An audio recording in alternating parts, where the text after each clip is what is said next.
On your website, you tout your vote in support of the American Recovery and Reinvestment Act and its $69 billion investment in clean energy.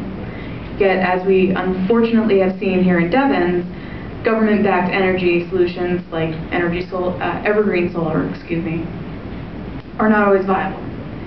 How can you guarantee voters that their tax dollars will be spent wisely when it comes to alternative energy and reducing this country's dependence on foreign oil? That's a great question, and the challenge of energy is a great one. I'm on the Natural Resources Committee, one of the committees of the House of Representatives that oversees our federal lands. I'm also a founding member of the Sustainable Energy and Environment Coalition, because I believe the challenge of climate change is one of the greatest generational issues we face. It's also a national security issue, our dependence on foreign oil, and it's an economic issue because, as we know, we have an opportunity to lead the innovation in all the alternative and renewable energy sources.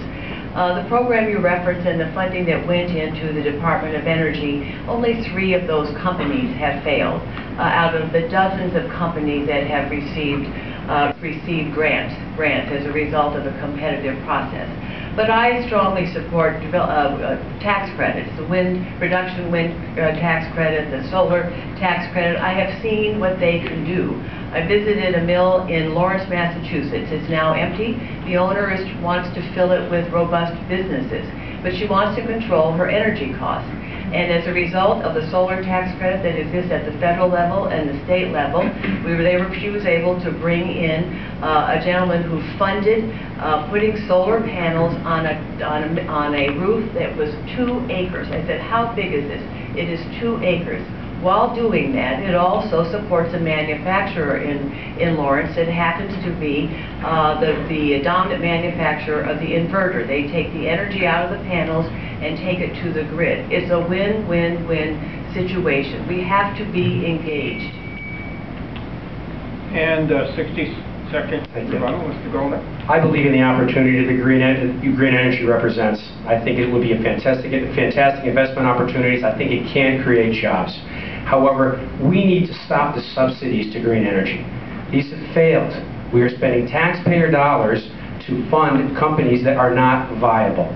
If these companies were viable, they'd be able to raise money to fund themselves in the private sector, and they can't. So where do they go? They go to the federal government to use our tax dollars, and it hasn't worked. And on top of that, it's too expensive. Representative talks about generating energy. Generation of 1 megawatt of electricity by natural gas costs about $50. Generation of wind for 1 megawatt of energy costs about $80. Solar, it costs anywhere from $300 to $455. Who suffers from paying these higher prices? The lower and middle classes. And it causes inflation because, you know what? It's going to cost more money to run energy, air conditioning, heat, etc., refrigeration, than the companies that sell food.